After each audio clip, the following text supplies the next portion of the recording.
संत ये सब बहुत प्रसन्न हैं, इनके दिलों से दुआएं निकल रही हैं। जो बिछुड़े हुए हैं उन्हें तू मिला जा, जो सोए पड़े हैं उन्हें तू जगा जा।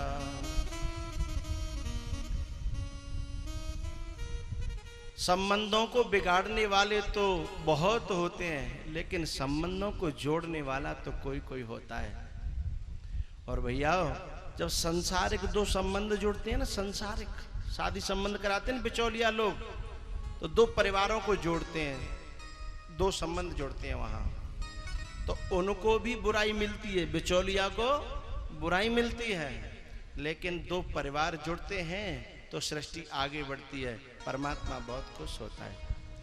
लेकिन वो संसार की सृष्टि बढ़ती है, लेकिन यहां जब श्रोता वक्ताओं की, संत और भक्तों की, भक्त और भक्तों की जब मिलन होता है तो आध्यात्मिक सृष्टि आगे बढ़ती है और भगवान बहुत प्रसन्न होता है ऐसे लोगों से।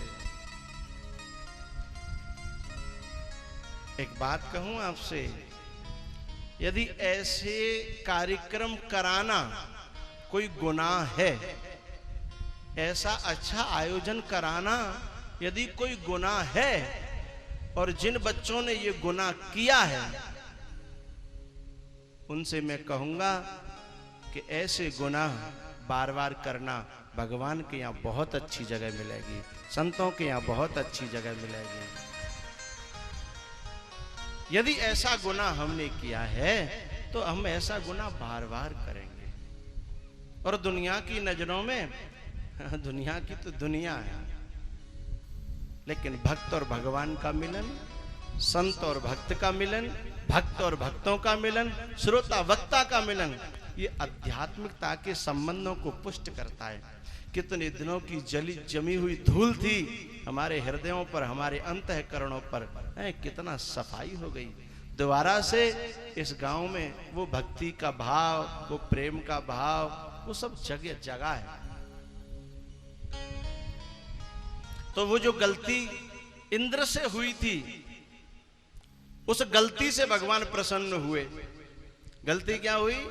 उसने जो वर्षा वगैरह करी उससे एक जगह हो गए ग्वाल वाल, और भगवान के पास में रहे 7 दिन तक। भगवान को यह बहुत अच्छा लगता है, और भगवान से कोई भक्त को दूर करता है तो भगवान को बहुत बुरा लगता है।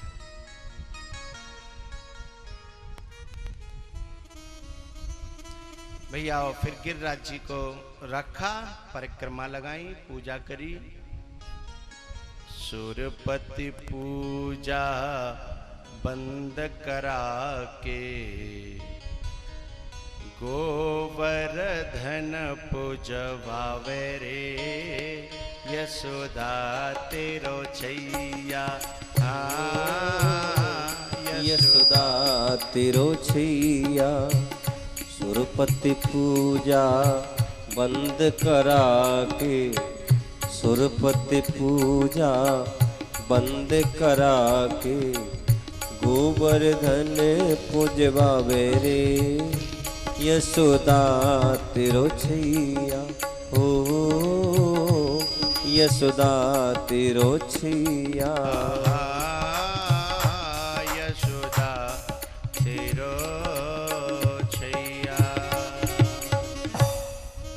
रूपते पूजत कन्हैया, दूजे ते पूजवावे रे, यशोदा तेरो छैया। यशोदा तेरो छैया। उसके बाद में भैया चीर हरण लीला हुई है। भगवान ने अपनी मुरली बजाई है यमुना के किनारे। उस मुरली को सुनकर के गोपियां आई हैं। देखो भैया, यदि पढ़ाई करोगे तो परीक्षा तो देनी ही पड़ेगी। परीक्षा देवे तो डर पो तो अपने घर बैठो, फिर पढ़ाई होने वाली ऐसे अच्छे काम करोगे तो परीक्षा से तो गुजरना ही पड़ेगा, और परीक्षा होगी तब ही क्लास में आगे हम जाएंगे। गोपियां ने जब बांसुरी सुनी और जब घर से निकली तो परीक्षा के लिए न जाने कितने लोग आड़े आए हैं, लेकिन गोपियों का तो एक ही आधार था, भगवान। और गोपी गीत में सुखदेव जी ने साफ साफ कहा, पति सुतान्वय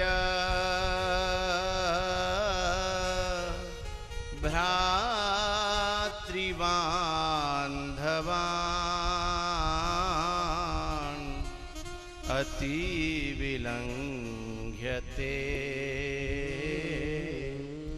त्यच्युतागता।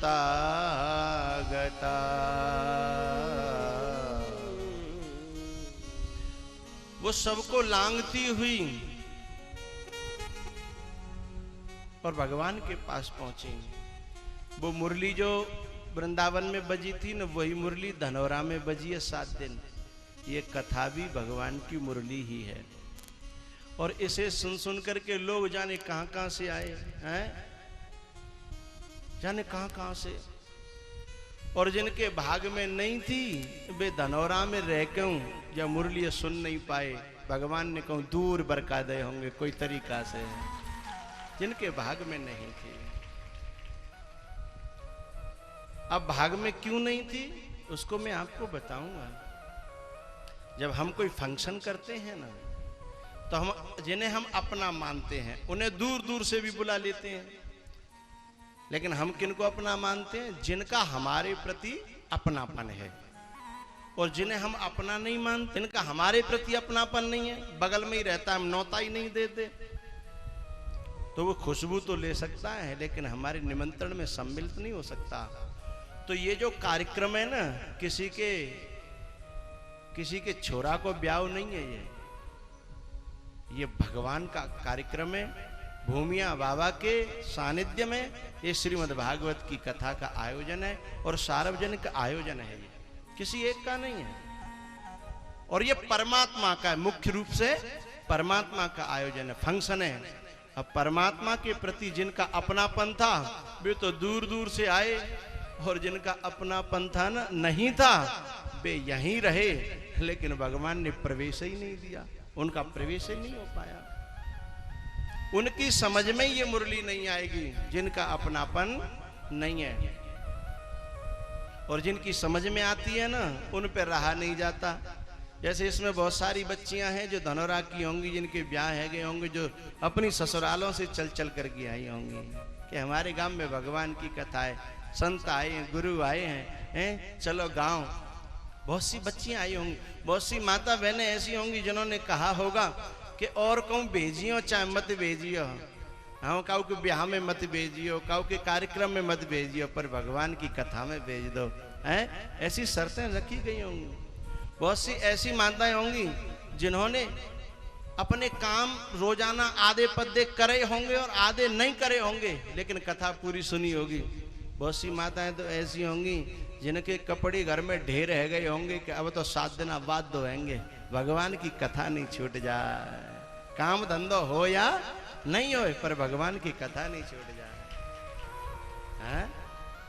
बहुत सी माता लड़के आई होंगी, झगड़ के आई होगी सो देखी जाए 8 दिन बाद बात करेंगे, अब पहले सुन ले भगवान की कथा। तो ये गोपी और ग्वाल वाले ही तो हैं। युग बदल गया है, भाव वही का वही है। पति सुतान्वय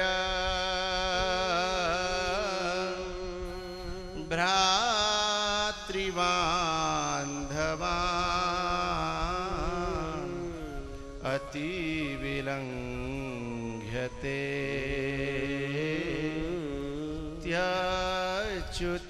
त्यच्युतागता। गोपियों के साथ भगवान ने रास किया, और उस रास में हर गोपी के साथ एक रूप धारण कर लिया भगवान ने, लेकिन हर गोपी को अहंकार हो गया कि भगवान तो केवल मेरे ही संग हैं, और अहंकार भगवान को अच्छा नहीं लगता। तो भगवान उन्हीं गोपियों के मध्य में अंतर ध्यान हो गए।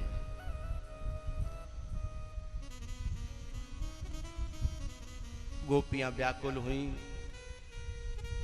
और गोपियों ने रो रो करके भगवान को दोबारा से प्रकट किया है। रुरुदुः सुस्वरम राजन कृष्ण दर्शन लालसा। रुरुदुः सुस्वरम राजन कृष्ण दर्शन लालसा। तासामाविर्भुक्षरी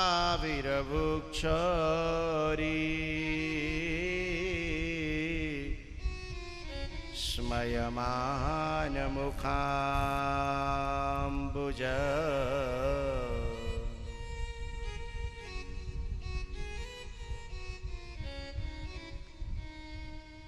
जब उनका अहंकार धुल गया आंसुओं के माध्यम से, तब दोबारा से फिर वो गोपियां के मध्य में भगवान प्रकट हुए हैं। भगवान ने वहाँ शंकर भगवान भी रासलीला में आए हैं, कामदेव को भी परास्त किया है। जब रासलीला पूर्ण हुई तो भगवान ने 3 असुरों को और समाप्त किया, केसी, वृषभासुर और व्योमासुर। जब सारे असुर समाप्त हो गए तो नारद जी ने सलाह दी कंस को कि तुम अपने असुरों को ब्रज में भेजोगे, वृंदावन में भेजोगे तो मरेंगे। अरे तुम यहाँ बुलाओ उन दोनों को, कृष्ण और बलराम को। जब यहाँ बुलाओगे तो फिर यहाँ षड्यंत्र के द्वारा अपने घर में मारना। कंस के बात समझ में आ गई और कंस भगवान को मारने की षड्यंत्र करता है, और अक्रूर जी को ये जिम्मेदारी सौंपी गई कि आप ही उन दोनों को ला सकते हो, आप उनके संबंधी हो। अक्रूर जी जो है ना वो कृष्ण के चाचा लगते हैं। कंस ने अपना रथ दिया और कहा जाओ। उधर अक्रूर जी महाराज जब चले हैं तो उन्हें सुख भी हो रहा है और बड़ा दुख भी हो रहा है। विभीषण जब चला ना राम जी के पास लंका से, तो वहां सुख भी हो रहा है और दुख भी हो रहा है। भैया के छूटने का दुख हो रहा है और राम जी से मिलने का सुख हो रहा है। ऐसे यहां अक्रूर जी को भगवान के दर्शन होंगे। जिन चरणन के पादुकन भरत रहे मन लाए, तिन कहें आज बिलोकियहूं इन नैनन अव जाया। तो यहां अक्रूर जी महाराज ये सोच रहे मन में कि मैंने ऐसा कौन सा पुण्य कर्म किया होगा कि मुझे आज भगवान के दर्शन मिल रहे इतनी जल्दी और ऐसे, समझ में नहीं आ रहा। किम मया चरितम भद्रम किम तप्तम परमं तपः किम मया चरितम भद्रम। मैंने ऐसा कौन सा शुभ कर्म किया है जो मुझे आज भगवान के दर्शन मिलेंगे। सोचते चले जा रहे हैं। और इधर वृंदावन में ग्वाल वाल और भगवान गैया चराने के लिए गए, लेकिन पता है भगवान को तो पता लग गया कि मुझे अक्रूर जी लेने के लिए आ रहे हैं मथुरा से, लेकिन बेचारे ग्वाल वालों को कोई पता नहीं है। आज भगवान ने गैया तो छोड़ दी और स्वयं एक पेड़ के नीचे जाकर के लेट गए, लेकिन मन बड़ा उदास था क्योंकि कल वृंदावन को छोड़ करके और जाना है। भगवान की तो का दशा भई होगी, ग्वालन की का दशा भई होगी, हमें ना पता। लेकिन मैं आपके बीच में जो 10-5 दिन खेल कूद करके चला जाता हूँ और मुझे जो आपके प्रेम की और स्नेह की जो यादें आती हैं वो मुझे पता है, और आप लोगों का हाल भी मुझे कहीं न कहीं से समझ में आता ही है। भगवान तो 12.5 वर्ष के करीब रहे और हम तो 4-6 ज्यादा से ज्यादा 10 दिन नहीं तो 4-6-7 दिन अपन लोग साथ गुजारते हैं। इतना आपस में हम मिले जुले भी नहीं होते, उसके बाद इतना लगाव हो जाता है। तो उन ग्वाल वालों की और भगवान की क्या गति हुई होगी कल्पना नहीं की जा सकती। भगवान एक पेड़ के नीचे लेट गए, भगवान को एक सखाओ तोक वो आयो और वाने जाके लाला थे कही, लाला ए लाला चल खेलेंगे। लेकिन भगवान की आंखें भर आई, बोले आज मन नहीं है खेलने का भैया। बोले क्यों नहीं है, जाओ तुम लोग खेलो। वो सब ग्वाल वालों के पास में गया और उसने सबसे कहा कि पता नहीं आज लाला बड़ा उदास है भैया, चलो पूछो तो।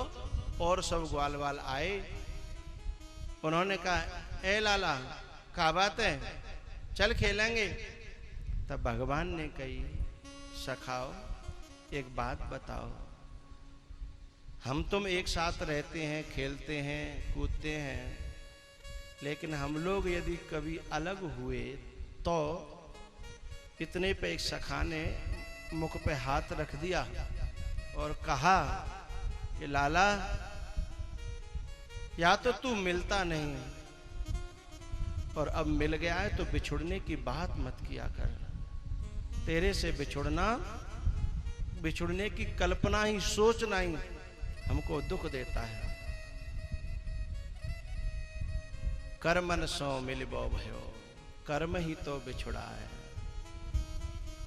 शाम होने लगी, गोधूली बेला में भगवान ने गाय हाँक दी वृंदावन के लिए, और वृंदावन में बाड़े में गौशाला में गायें बंद करी। काका अक्रूर जी से जाके मिले हैं भगवान और बोले काका आप मुझे लेने आए हो, मुझे तो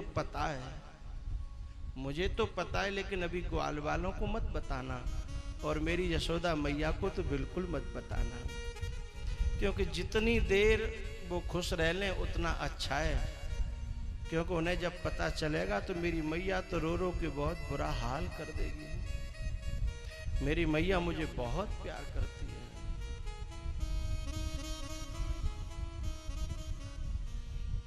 अक्रूर ने तो नहीं बताया, लेकिन बात न जाने कहां से फूट गई।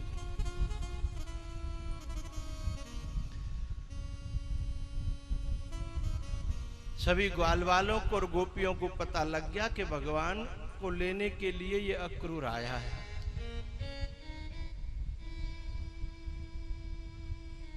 गोपियों ने ग्वाल वालों से कहा कि लाला से कहो, पूछो कि आखिर वो हमें छोड़ के क्यों जाना चाहता है, हमसे कौन सी गलती हुई है।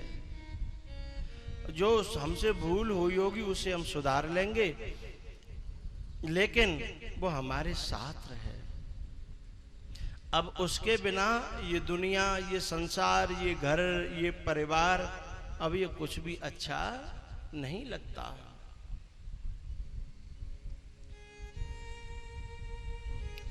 सखा गए भगवान के कमरे में।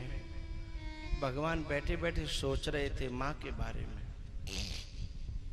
जैसे ही सखा पहुंचे तो भगवान ने सबको गले से लगा लिया। सखाओं ने अपनी बात रखी, तब भगवान ने कहा भैया कर मन सो मिलिबो भयो, कर्म ही तो बिछुड़ा।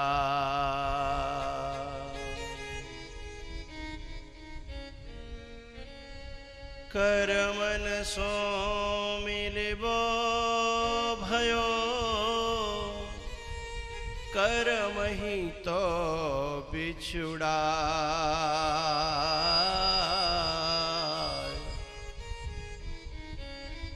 सखाओ हमारो तुम्हारो इतने ही दिना को संग लिखियो, क्योंकि मेरी जो प्रेम की लीलाएं थी ना अब वो समाप्त हो गई। अब मुझे अपने कर्तव्य के मार्ग पे भी तो जाना है। इतनी रात्रि में आधी रात पर माँ यशोदा की आंखें खुली और दरवाजे पर रो रही थी गोपियां। यशोदा वहां पहुंची है। यशोदा ने कहा, अरे गोपियों मेरे दरवाजे पे क्यों रो रही हो, क्या बात थी? अरे मुझे तो बताओ क्या हुआ? तब एक गोपी ने कहा, अरे यशोदा तो ना पता, जब वृंदावन पे विपत्ति को पहाड़ टूटो है, लाला हमें छोड़ के जा रहा है और तू सोई रही है। श्याम सकारे जाएंगे, नैन मरेंगे रो।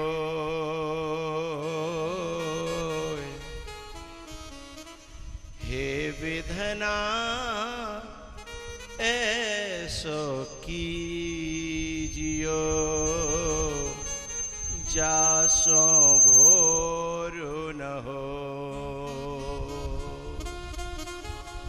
हे विधाता ऐसो दिन कबहू नहीं निकरे, जा दिना भगवान हमसे दूर होए या हम भगवान से दूर होए। जिंदगी अंधेरों में कट जाए मंजूर है, लेकिन भगवान हमसे दूर न हो। विधाता से यही प्रार्थना कर रही हैं। यशोदा ने कहा, अरे मेरे लाला को लेने अक्रूर आया, मुझे पता ही नहीं है। मैया सीधी लामरी में गई और भगवान ने जैसे ही माँ को देखा, कमरे में प्रवेश करते हुए भगवान ने अपना माथा टेक करके अपने आंसुओं से माँ के दोनों पांव धो डाले। जब मैया ने लाला की आंखों में आंसू देखे तो मैया समझ गई कि मैं जो सुन रही हूं वो बात बिल्कुल सही है। मैया ने कहा, लाला ये मैं क्या सुन रही हूं, क्या ये बात सही है? तब भगवान ने कहा, माँ एक दिन तो सबको बिछड़ना है, चाहे वो माँ बेटा हो, चाहे बाप बेटा हो, चाहे भैया भैया हो, चाहे कोई भी क्यों न हो। ये मृत्यु लोक है, यहाँ सबको एक न एक दिन बिछड़ के जाना है। लेकिन जो भलाई कमा ले गया, यह लोक सुखी उस लोक सुखी, और जो बुराई कमा ले गया वो इस लोक दुखी और उस लोक दुखी। माँ एक दिन सबको बिछुड़ना है। यशोदा समझ गई। यशोदा ने कहा, बेटा एक दिन तेरी कुंडली देखी, एक पंडित जी ने हाथ देखो तो उनने कही कि यशोदा तेरो लाला राजा बनेगो, पर जब तेरो लाला राजा बनेगो ना तो हमेशा हमेशा के लिए तू छूट जाएगी, तेरे हाथों से चला जाएगा। मुझे लगता है वो दिन आ गए हैं तेरे राजा बनने के और मुझसे छूटने के। तो मैं तुझे नहीं रोकूंगी। मैं क्यों रोकूं? तू राजा बने, तेरे महल हो, नौकर नौकरानी हो, दास और दासी होंगे, अच्छी बात है, पर एक प्रार्थना तो कर ही सकती हूं ना। क्या? जब तेरे नौकर नौकरानी दास और दासी होंगे, महल होंगे, तो लाला तू खूब राजा बने, मेरी दुआएं, और तू जहां रहे सुखी रहे। माँ की तो यही दुआ होती है ना कि बेटा खुश रहे, जहां भी रहे, जैसो रहे, बेटा खुश रहे। पर लाला मेरी एक प्रार्थना ये है कि जब तू राजा बने और तेरे महलन में कोई कोनो खाली होए, कोई नौकर नौकरानी की जगह खाली होए, तो अपनी या बूढ़ी मैया को और अपने बूढ़े बाबा को नौकरी पे रख लियो। मेहनत मजदूरी नहीं लेंगे, और तेरो दर्शन है जाओ करेगो और हमारी जिंदगी कट जाएगी। पर तेरे बिना अब ये वृंदावन, ये गलियां, ये सब अच्छा नहीं लगता।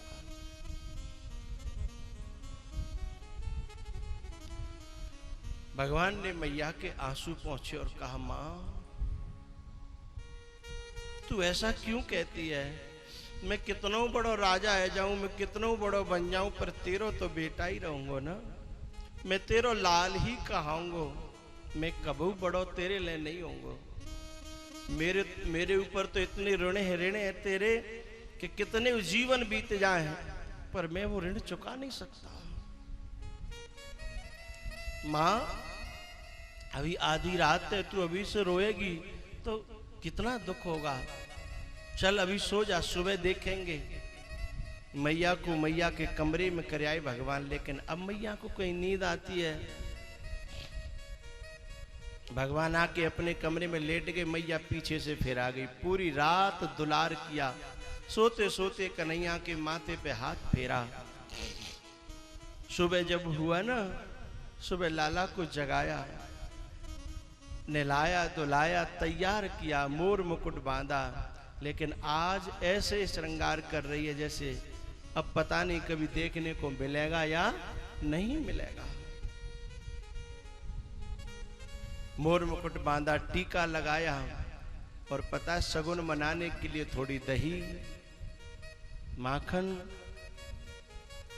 और चावल, और कहती है बेटा तू सुखी रहे, जहां रहे तू सुखी रहे, मेरी दुआएं हैं। और सुन, जब तो एक वो माखन की इच्छा होए ना, मेरे पास खबर भेज देना, मैं तेरे लिए वही माखन भेज दिया करूंगी। रोज ताजा ताजा निकालूंगी, जिस दिन से सूचना होगी उसी दिन में भेज दिया करूंगी। मैया ने अपने लाला को गले से लगाया और दोनों माँ बेटा बहुत रोए।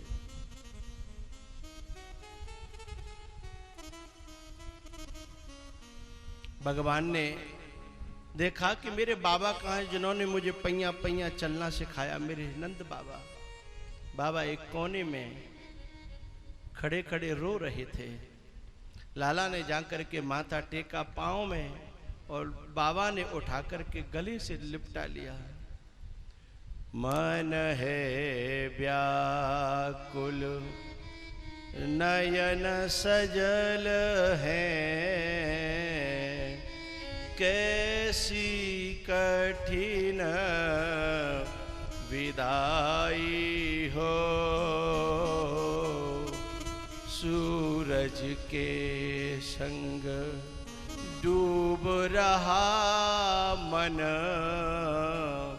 ये कैसी बेला आई हो। वो कृष्ण की बातें, वो कृष्ण की लीला जाए ना,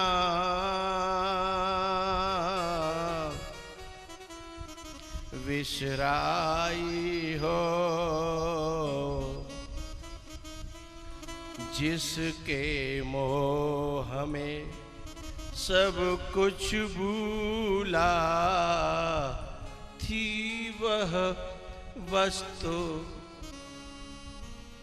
पराई हो।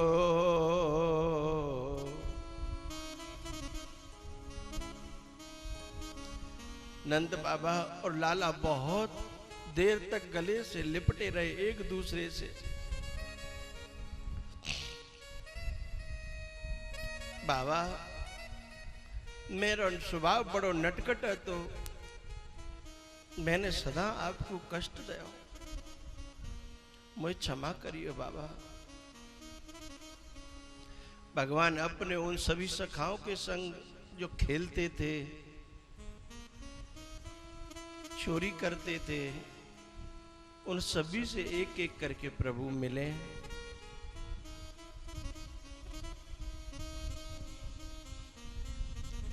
किसी से झगड़ा होता था, किसी से लड़ाई होती थी, किसी से रूठते थे, किसी को मनाते थे, वो सारी बातें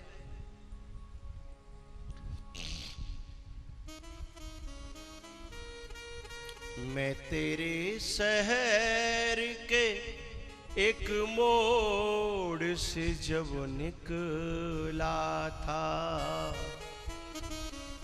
याद एक पल में मुझे कितने जमाने आए, याद एक पल में मुझे कितने जमाने आए।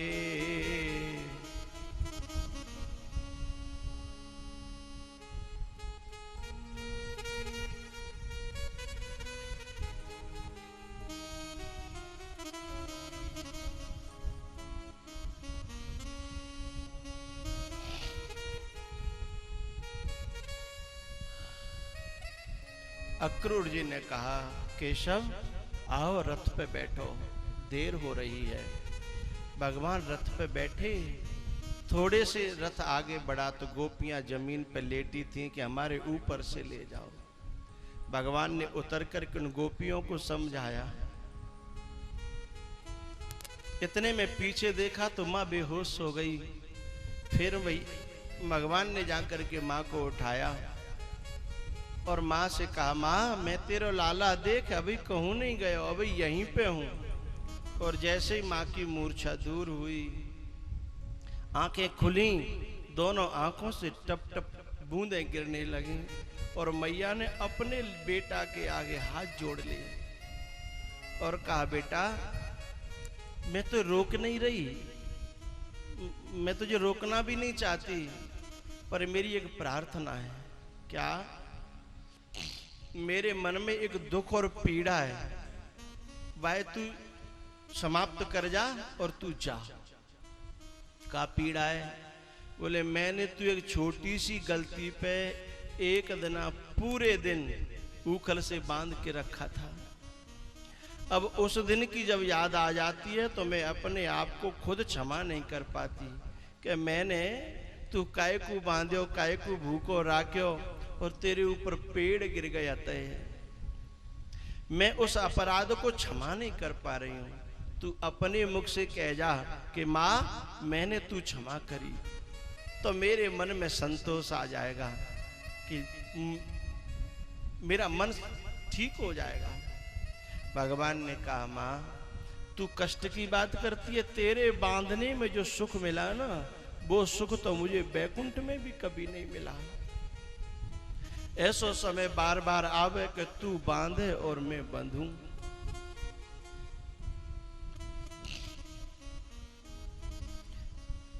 जितने रिश्ते हैं ना, एक माँ का ही रिश्ता ऐसा है जो कभी बदले में कुछ चाहती नहीं है और स्वार्थ से नहीं सेवा करती अपने बेटे की।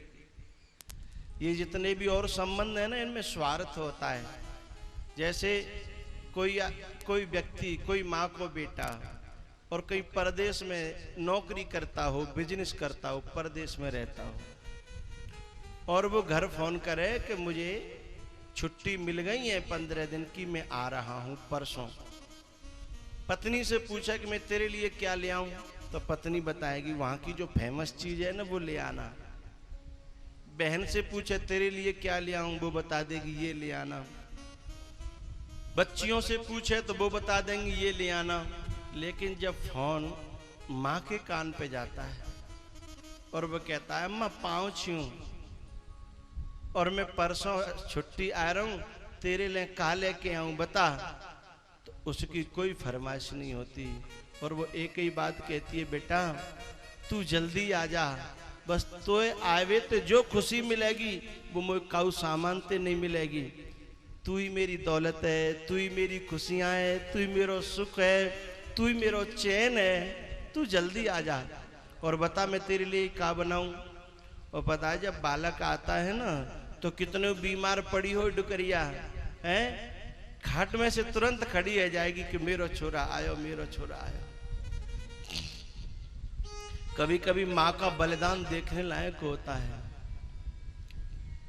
जब बहू आ जाती है ना और वो न्यारे की कहती है और न्यारे भी हो जाते हैं, तो बहू अपने पति को माँ के पास नहीं जाने देती और माँ को पता लग जाता है कि वो नहीं चाहती है कि तू मेरे पास आए, तो अपने बेटे से माँ कहती है कि तू बई के पास रह कर और अच्छी तरह तो रहेगो, तू तेरे जीवन में कलेश तो नहीं होगो, तू मेरे पास आता है, तेरी बहू कलेश करती है तो मुझे अच्छा नहीं लगता, इसलिए तू सुखी रहेगो तो मुझे पता चल जाएगी तू ठीक है, तो मैं तो आत्मा वैसे ही खुश है, तू मेरे पास मत आओ करे।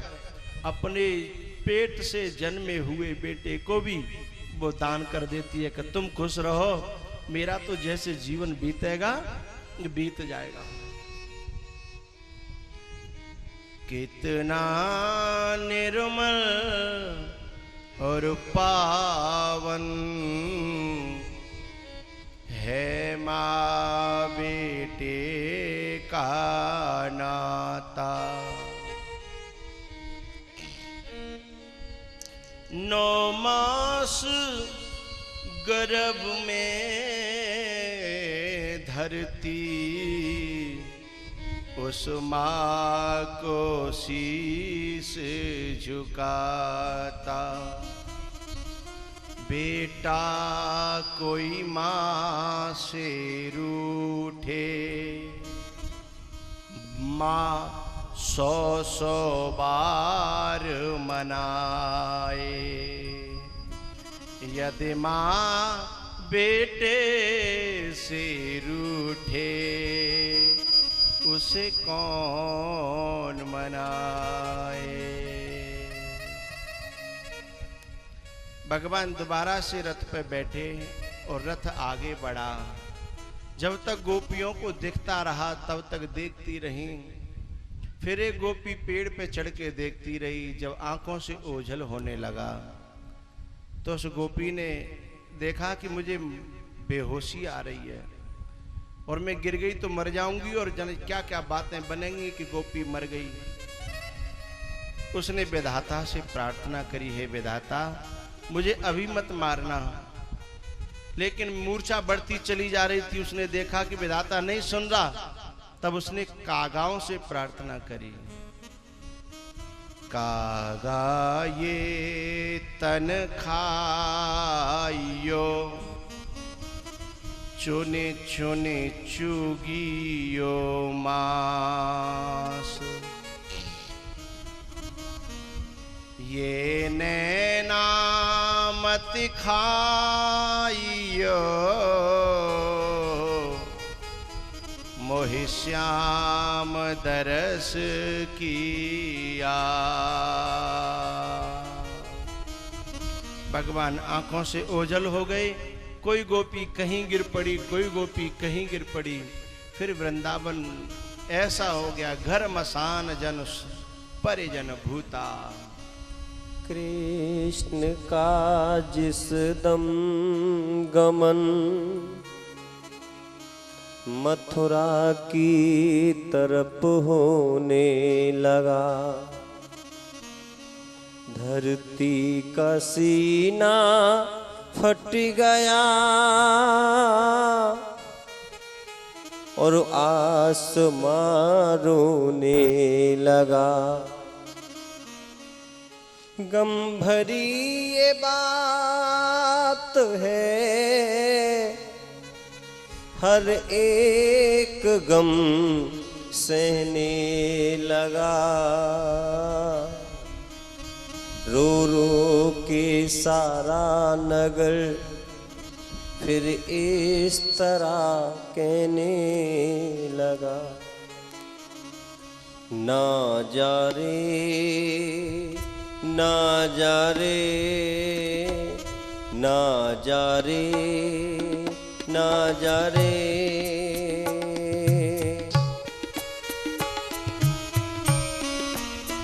ना जा रे ओ प्यारे, ना जा रे ओ प्यारे, यूं हमें छोड़ के मारा दिल तोड़ के। ना जा रे ना जा रे।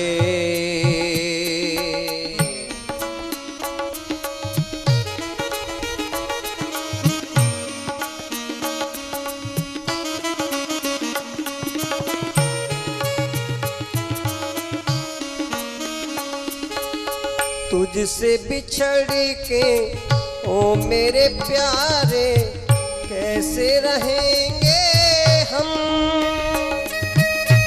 बिन तेरे ये दर्द जुदाई कैसे सहेंगे गम।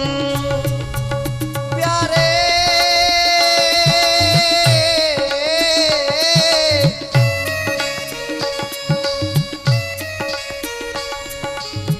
तुझसे बिछड़ के ओ मेरे प्यारे कैसे रहेंगे हम,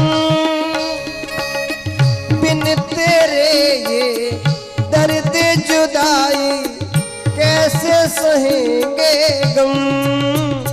हम रो रो कहें हमसे मुख मोड़ के ना जा रे, ना जा रे।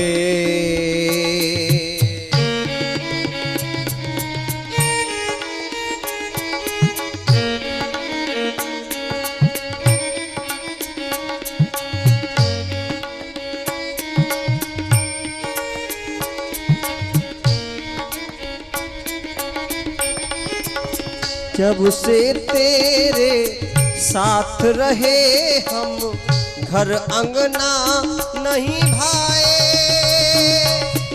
जाते जाते ये तो बता जा फिर वापिस कब आए।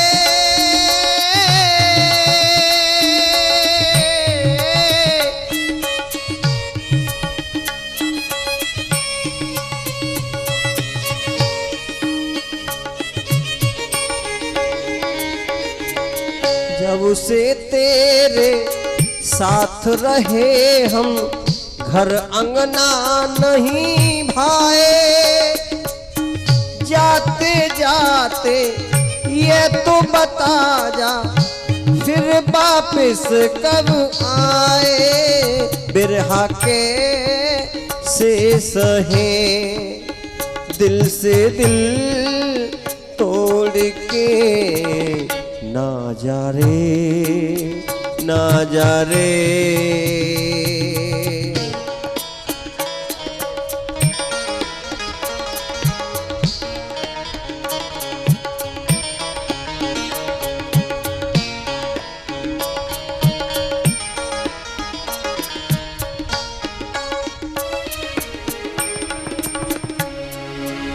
पहले मिलना और बिछड़ना किसने रचा दस्तूर,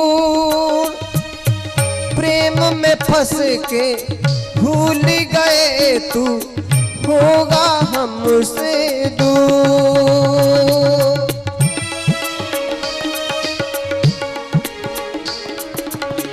पहले मिलना और बिछड़ना किसने रचा दस्तूर, प्रेम में फंस के भूल गए तू होगा हमसे दूर।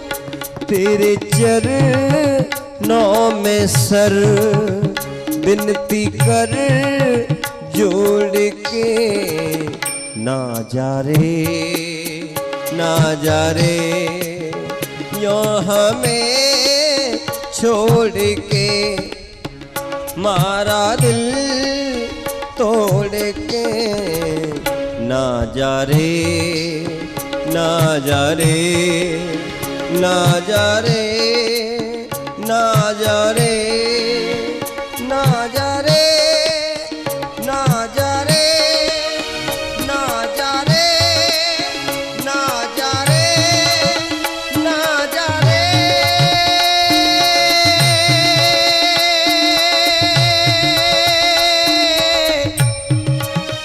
ना जा रे।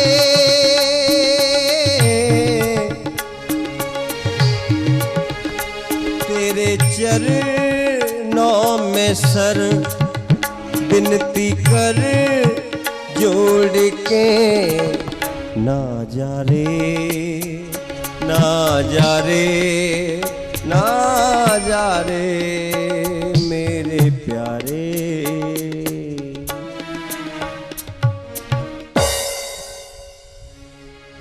यूं हमें छोड़ के मारा दिल तोड़ के, ना जा रे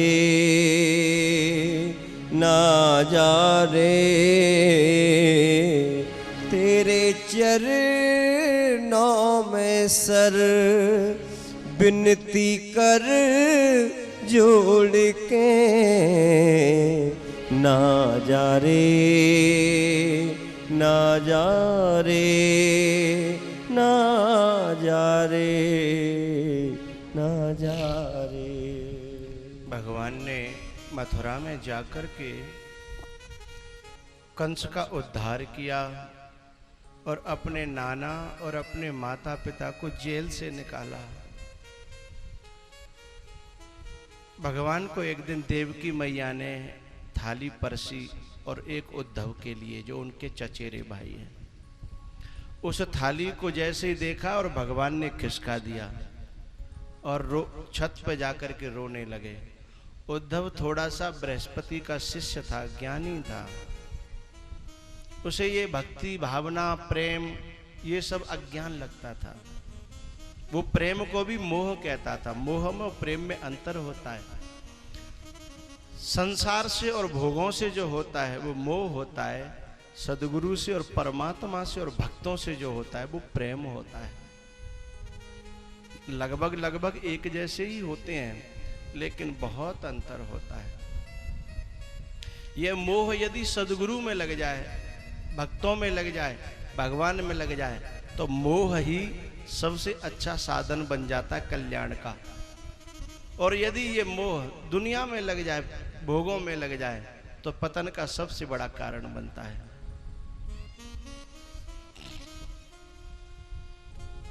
उद्धव ने कहा ऊपर जाकर के, अरे केशव आप रो रहे हो।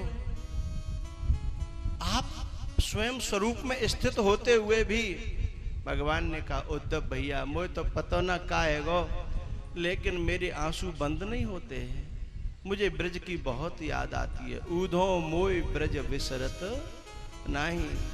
मुझे उनका हंसना खेलना चोरी करना, उनका प्यार, भले ही कोई मुझे ज्ञानी कहे या अज्ञानी कहे, मुझे कोई फर्क नहीं पड़ता, पर मुझे ग्वाल वालों की अपनी गोपियों की बहुत याद आती है।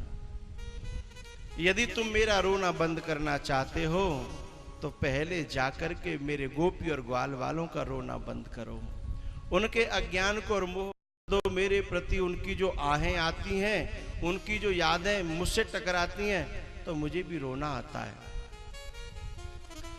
ठीक है, चलो मैं जाऊंगा और सबको तत्व ज्ञान का उपदेश दे दूंगा तो उनकी मोह ममता खत्म हो जाएगी। और आप चलो भोजन कर लो, नीचे थाली लगी रखी है। तब भगवान ने कहा मैं भोजन तो कर लूंगा, लेकिन मेरी यशोदा मैया से एक बात कह दो, वो मेरी थाली में कभी माखन न रखे। क्योंकि जब माखन आ जाता है थाली में तो मेरे सामने पूरा वृंदावन आ जाता है। मेरी मैया यशोदा, मेरी गैया, मेरे ग्वाल बाल, मैं जितना भूलने की कोशिश करता हूं ना उतना ही मुझे याद आ जाता है।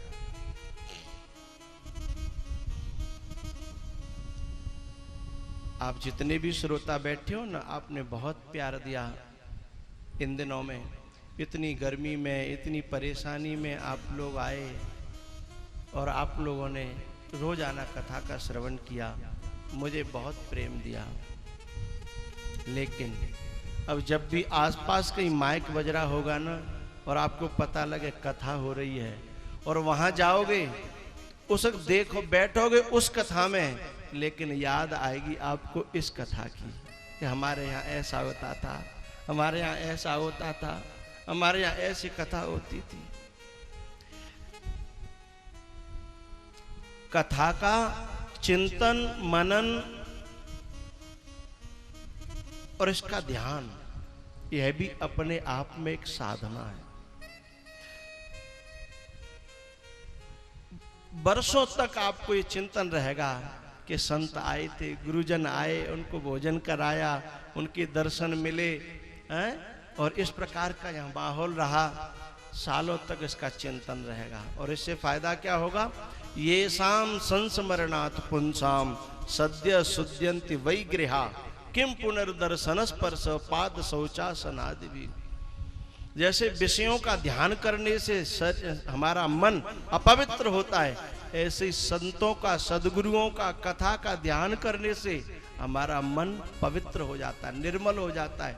इसलिए तो कहा एतस्माद् अपरम किंचन मन शुद्ध न विद्यते। इससे बढ़कर के मन को पवित्र करने का इस धरती पर और कोई दूसरा साधन नहीं है। और सबसे पहला जो दोष है वेदांत का मल, जब तक वह समाप्त नहीं होगा तो आगे के साधन सिद्ध होने वाले नहीं है। और जितने भी साधन है ना, योग जप समाधि ध्यान, वे सब नीचे हैं, लेकिन भगवान का, संतों का, गुरुओं का, कथा का ये चिंतन है ना, ये सबसे बड़ा साधन है।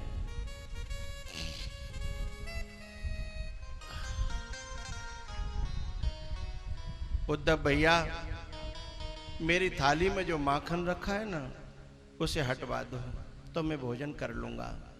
तब भगवान ने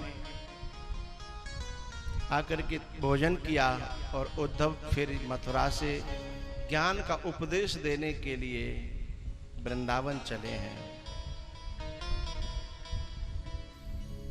उद्धव मैया को सुनैयो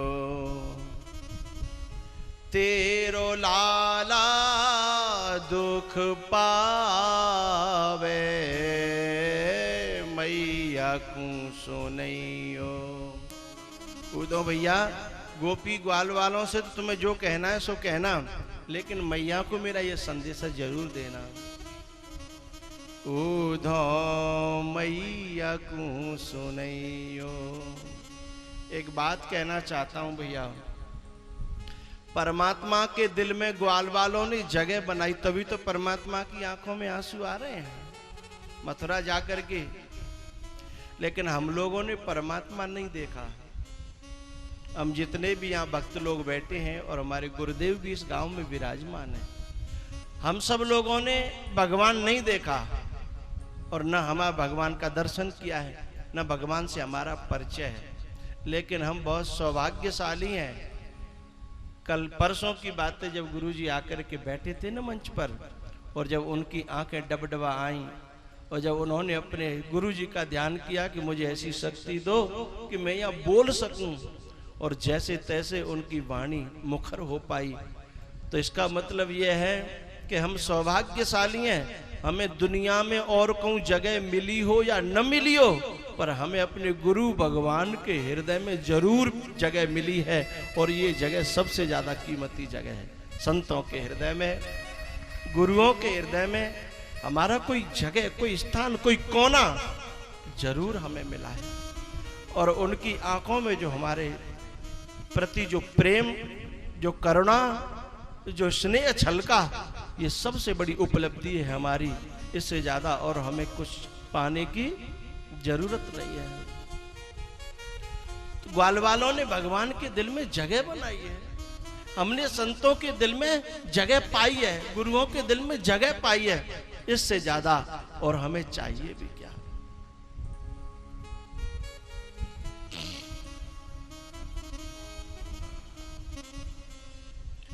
उद्धव मैया को सुनैयो मेरो तेरो लाला दुख पावे, मैया को सुनैयो।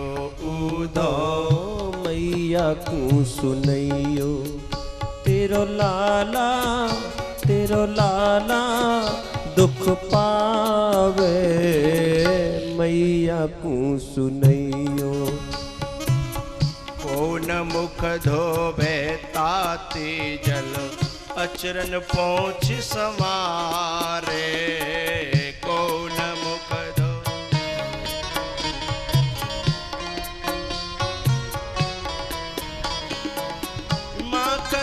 रोटी नाम न जाने,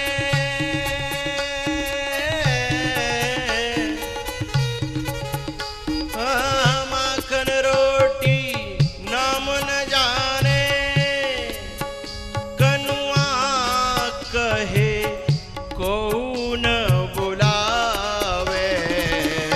मैया को सुनैयो ऊधो, मैया को सुनैयो तेरो लाला तेरो कनुआ दुख पावे।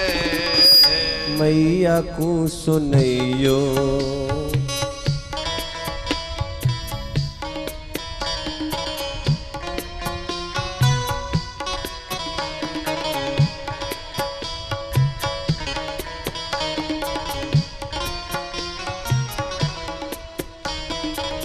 चोटी गूंथत में मेरी मैया बारंबार सिहावे।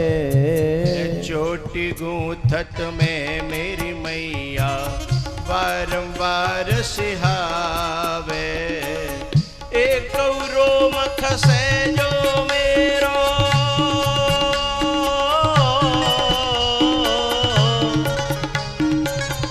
एक रोम खसे जो मेरो,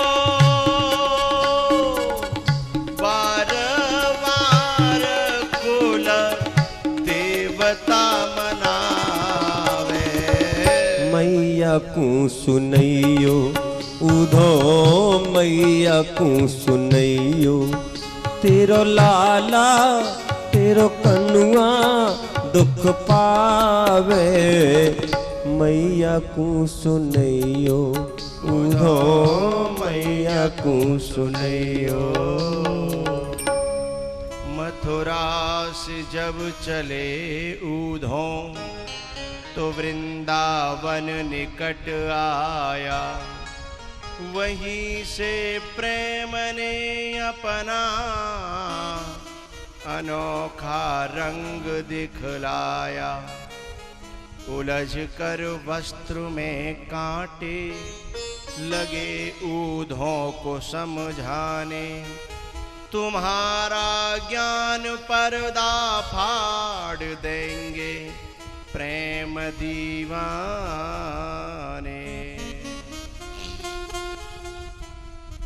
आप लोग जब पांडाल में आते हो न, तब मन कुछ और प्रकार का होता है।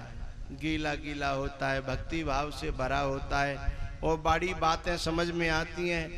लेकिन जैसे ही पांडाल से बाहर निकलते हो तो मन कुछ और प्रकार का हो जाता है। ऐसा होता है ना, इसलिए होता है कि पांडाल है ना, है ये वृंदावन धाम है चलता फिरता। और जब पांडाल से बाहर होते हैं तो बात कुछ अलग होती है मन की। बस ऐसे ही वृंदावन के अंदर जैसे प्रवेश किया उद्धव ने, उसके मन में प्रेम का संचार होने लगा, भक्ति भावना का संचार होने लगा। वो सोचने लगा कि ये मेरे मन में क्या हो रहा है और अलग मन में क्या रहता है। भैया उद्धव इधर उधर देखता है कुछ दृश्य अटपटे से। एक गोपी अकेली बैठी बैठी बात कर रही है, रो रही है। अचानक वहां नारद जी प्रकट होते हैं। उद्धव के पेड़ की आड़ में छुप करके देख रहा है। गोपी ने अचानक नारद जी को देखा। अरे नारद बाबा, अरे बाबा सुनो। हाँ गोपी, बाबा मैं बड़ी परेशान हूं, मेरे दुख को दूर करो बाबा। बोले क्या बात है तुझे, क्या परेशानी है? बोले बाबा मेरे चित्त में भगवान, मेरे चित्त में नंद को लाला बस गए और मैं उसे निकालना चाहती हूं और वो निकल नहीं रहा। अब नारद जी तो चक्कर में पड़ गए। जिसका ध्यान लगाने के लिए संत महात्मा घर परिवार छोड़ देते हैं, जंगलों में चले जाते हैं, गुफाओं में रहते हैं, और ये घर में है फिर भी भगवान इसके ध्यान में आ रहे हैं। गोपी तू निकालना क्यों चाह रही है? बाबा उसके चित्त में घुस जाने से मैं घर परिवार और संसार के मतलब की नहीं रही, और अभी घर छोड़ने की मेरी स्थिति है नहीं। अब मैं क्या करूं बाबा। जो भगवान की भक्ति में ज्यादा लीन होते हैं ना, फिर दुनिया के मतलब के वो नहीं रहते, क्योंकि दुनिया में तो झूठ भी बोलना पड़ता है, छल भी करना पड़ता है, जाने क्या क्या करना पड़ता है, लेकिन उनका मन इन कामों में फिर लगता नहीं है।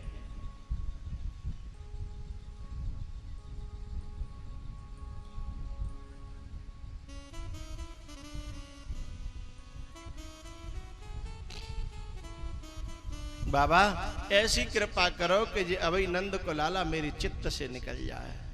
और ये दृश्य जब उद्धव ने देखा तो उद्धव तो पागल हो गया। बोले ठाकुर जी का चिंतन मनन ध्यान करने से भी ध्यान में नहीं आते, और इस गोपी के चिंतन में अपने आप आ रहे हैं। ये तो बहुत बड़ी कृपा है। उद्धव बस वहीं से चरणों में गिर पड़ा। वंदे नंद व्रज स्त्रीणाम पादरेणुमभीक्षणस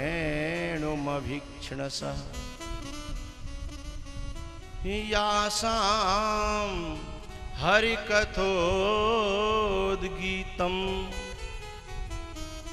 पुनाति भुवनत्रयम्। इन गोपियों के चरणों की नहीं, चरणों की रज की वंदना करता हूं। जिन गोपियों के यशोगान से तीनों लोक पवित्र हो रहे हैं। एक जगह गोपियों का झुंड था, उसमें श्री राधा रानी बीच में बैठी थी। उद्धव जाता है अपनी कोशिश जो कृष्ण से वादा करके आया था ना, वो तो पूरी करनी है ना। तो वहां जाकर अपने वेदांत का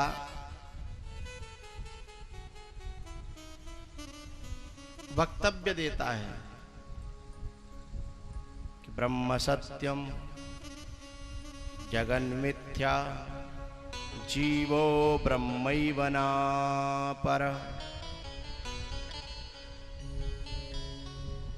अनेकों प्रकार से जब बहुत उपदेश दे देता है, और अंतिम में गोपियों ने एक ही प्रश्न कर दिया। उद्धव भैया एक बात बताओ, तुम द्वैत को मानते हो कि अद्वैत को? बोले मैं तो अद्वैतवादी हूं। बोले अद्वैत में संसार सत्य है कि मिथ्या? बोले संसार मिथ्या है। बोले हम संसार में हैं कि नहीं है? बोले हो। तो जब मिथ्या समझ लेता है कोई व्यक्ति संसार को, तो फिर तुम्हारी तरह उस संसार में मूड मारेगा क्या? और जैसे ही उद्धव ने ये बात सुनी, वो समझ गया कि ये गोपी कोई साधारण नहीं है, और चरणों में गिर पड़ा। कि वेदांत का भी इतना बड़ा बोध होने के बाद फिर इतना प्रेम, इतनी भक्ति किसी के चित्त में हो, वह तो बहुत बड़ा सौभाग्यशाली होता है। और चरणों में गिर करके राधा रानी के फिर दीक्षा मांगता है उद्धव। क्या? सरस किशोरी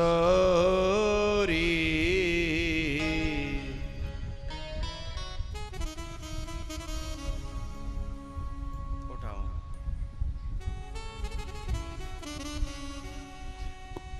सरस किशोरी बयस किशोरी रति रस बोरी की जय कृपा की कोर श्री राधे की जय कृपा की कोर श्री राधे की जय कृपा की कोर राधे की जय कृपा की कोर साधनहीन दीन मेरा दे तुम करुणामयी कृपा अगाधे। काके द्वारे